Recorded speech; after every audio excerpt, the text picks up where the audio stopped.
राजपञ्जरान्तम् अद्यैव मे विशतु मानसराजहंसः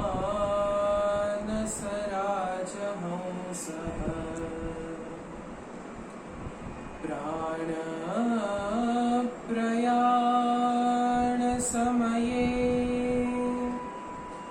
कफवातपित्तैः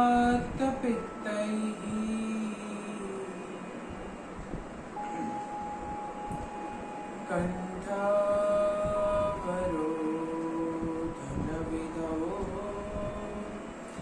स्मरणं कुतः ते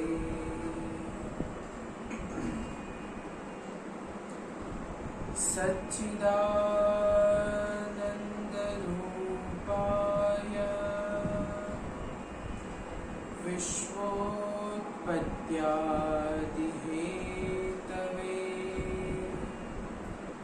तापत्रय विनाशाय श्रीकृष्णाय वयं नमः।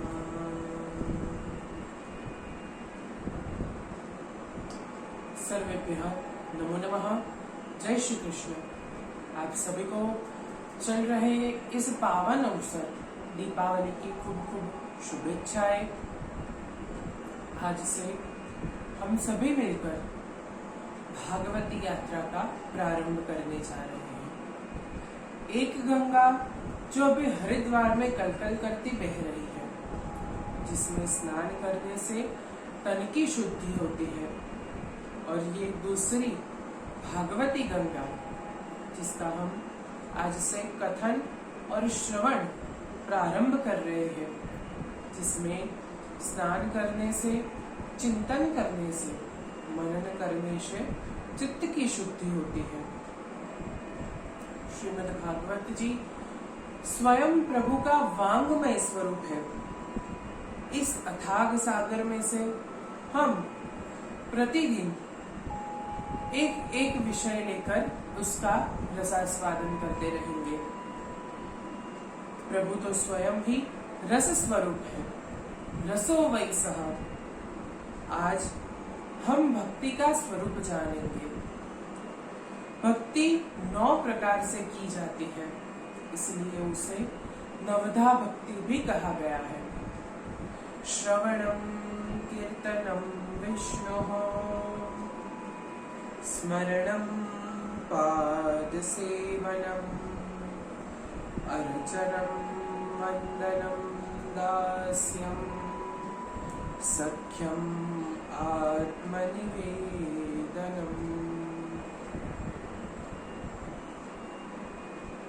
श्रवण, कीर्तन, स्मरण, पाद सेवन, अर्चन, वंदन, दास्य, सख्य तथा आत्मनिवेदन। इसमें भी जो आखिरी 2 भक्तियां हैं, जो कि सख्य भक्ति और आत्मनिवेदन भक्ति है, वो हम पर प्रभु की अत्यंत अनुकंपा हो, अत्यंत करुणा हो, तभी हम वो कर सकते हैं। भक्ति करने में सभी का अधिकार बराबर है। इसमें भी नवदा भक्ति में जो प्रमुख आचार्य है, उनका भी हम दर्शन करेंगे। श्रवण भक्ति में आचार्य है राजा परीक्षित। तत्पश्चात दूसरी भक्ति कीर्तन भक्ति में शुकदेव जी महाराज है। तृतीय भक्ति स्मरण भक्ति है, जिसमें प्रहलाद जी अग्रगण्य है। चतुर्थ भक्ति पाद सेवन है, जिसकी आचार्य लक्ष्मी जी है। तत्पश्चात 5वीं भक्ति अर्चन भक्ति है, जिसमें राजा है। छठी भक्ति वंदन भक्ति है, जिसमें अक्रूर जी है। 7वीं भक्ति दास्य भक्ति है, जिसमें हनुमान जी है। तथा 8वीं सख्य भक्ति अर्जुन जी है। तथा 9वीं भक्ति आत्मनिवेदन, जिसमें बलिराजा है। तो इस तरह नवधा भक्ति में भी प्रमुख आचार्यों का विवरण बताया गया है, जिसका हमने दर्शन किया। और इसमें भी सबसे उत्तम भक्ति का प्रकार हो तो वो है निष्काम भक्ति। निष्काम भक्ति के ऊपर हम आगे जरूर देखेंगे। अभी हम भक्ति का स्वरूप जानेंगे। भक्ति मार्ग की आचार्याएं गोपियां हैं, जिन्होंने अपने जीवन द्वारा जगत को भक्ति करने का उपदेश दिया है। भक्ति का महत्व हमारे जीवन में अत्यधिक है। जब हम पर प्रभु की अत्यंत करुणा, अत्यंत कृपा की वर्षा होती है, तब प्रभु हमें भक्ति का दान करते हैं। हमारे यहाँ श्री यमुना जी भक्ति का स्वरूप है, गंगा जी ज्ञान का तथा सरस्वती जी सत्कर्म का स्वरूप है। भक्ति की श्रेष्ठता तो देखिए, यत् कीर्तनम, यत् स्मरणम, यदीक्षणम, यद्वंदनम, यत् श्रवणम, यदर्हणम, लोकस्य सद्यो विदुनोति कल्मषम, तस्मै सुभद्र श्रवसे नमो नमः। जिनका कीर्तन, स्मरण, दर्शन, वंदन, श्रवण और पूजन मनुष्य के पापों का तत्काल नाश कर देता है, उन मंगलमय कीर्ति वाले भगवान को नमस्कार है। भक्ति की श्रेष्ठता तो देखिए कि हम एक बार भी निर्मल मन से प्रभु का स्मरण करते हैं तो तत्काल वे हमारे समस्त पाप राशियों का नाश कर देते हैं। और अभी जो साक्षात कलयुग चल रहा है, इसमें तो श्रीमद् भागवत जी कहते हैं, भक्ति मुक्ति दायिनी, केवल केवल भक्ति मुक्ति दायिनी। क्योंकि भक्ति के द्वारा हम अपने जीवन को खूब सुंदर बना सकते हैं। कर्म द्वारा जीव पाप और पुण्य को बैलेंस कर सकता है, लेकिन हमें प्रभु को पाने की इच्छा हो, प्रभु के समक्ष हमें रहने की इच्छा हो, नित्य प्रभु के साथ रहने की इच्छा हो, तो वे केवल भक्ति के द्वारा ही संपूर्ण हो सकता है, भक्ति के द्वारा ही शक्य हो सकता है। हमारे यहाँ भक्ति के लिए गुजराती में एक पद है, भक्ति रे करवी जेने निर्मल थई रे हूने मेलवो अंतरनु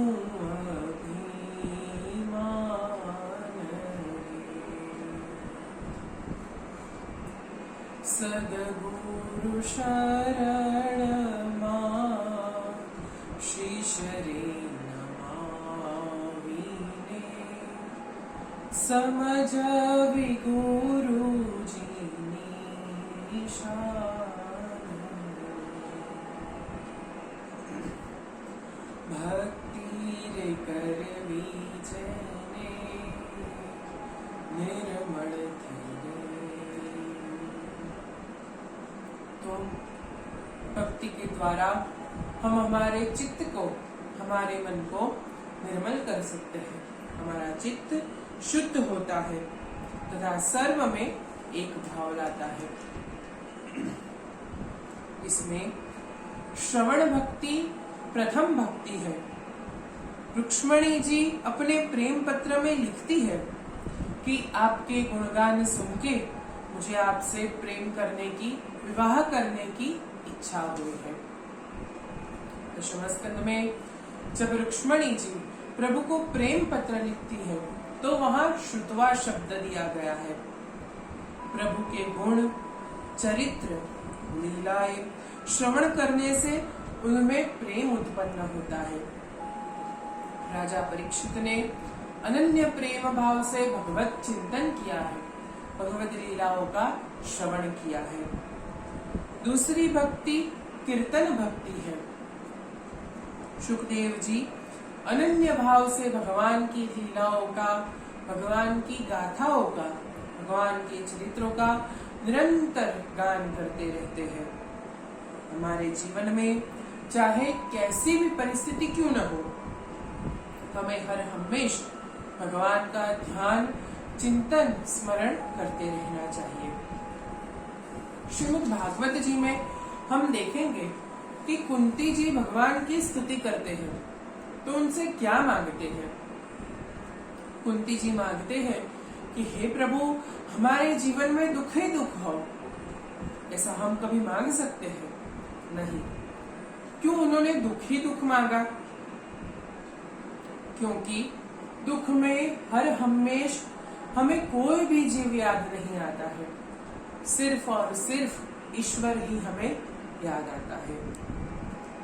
इसलिए हमें निरंतर भगवत स्मरण करते रहना चाहिए। प्रहलाद जी ने निरंतर भगवत चिंतन स्मरण किया है। तीसरी भक्ति स्मरण भक्ति है। चौथी भक्ति पाद सेवन भक्ति है। लक्ष्मी जी प्रभु के अत्यंत निकट रहती है और वो प्रभु की अत्यंत प्रिय भी है। वो क्यों? क्योंकि लक्ष्मी जी हर हमेशा हर घड़ी भगवान के पादों की सेवा करते रहते हैं, भगवान के चरणों की सेवा करते रहते हैं। क्योंकि चौथी भक्ति पाद सेवन भक्ति है जो प्रभु को अत्यंत प्रिय है। उसके पश्चात अर्चन भक्ति में अग्रगण्य पृथुराजा है। पृथुराजा ने अनेकानेक यज्ञों द्वारा प्रभु का अर्चन किया है।